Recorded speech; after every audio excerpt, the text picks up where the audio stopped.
Morning, Steve here in Chicago with the morning grain comments. Well, we have grains a little bit higher overnight. I think the main thing for the bean complex is that the GFS model reduced the amount of rainfall that it put in yesterday for Argentina. So now it looks like only maybe 20–30% of Argentina will see up to an inch of rain. Over the next week in Brazil, again, maybe 40–50% of Brazil is going to see an inch of rain or more, favoring the central areas, and the southern areas and northeast areas will dry out.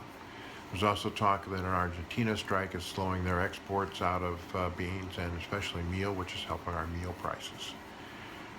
Again, I think in general we've got a market that it's the charts against the fundamentals.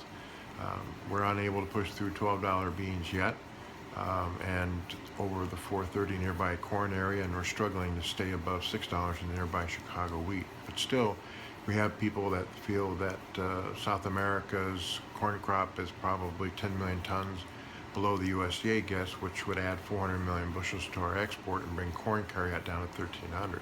And that should put nearby corn closer to 450.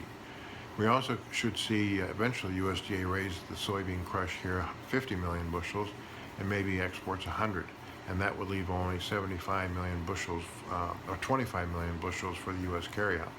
So that would justify pushing us nearby futures over $12 and maybe an objective somewhere between $13 and $14. Here in the U.S., we're cold with the nor'easter dropping snow in the northeast.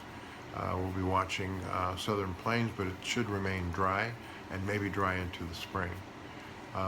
So we're watching outside markets. Will the vaccine finally put the virus behind us and get back to normal? People traveling, people going into restaurants, having conventions and things of that nature.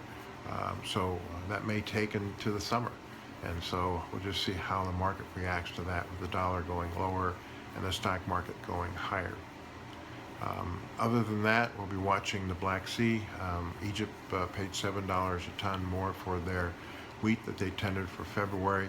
The February Russian price included the export tax, which kept them out of the market and uncompetitive. We're still not close enough for U.S. to get some hard red rental wheat business from buyers that normally would buy from the Black Sea, but again, that could be supportive to the wheat market. So anyway, kind of a little bit better trade, and we'll see if we can push through these resistance between now and the January USDA next crop report.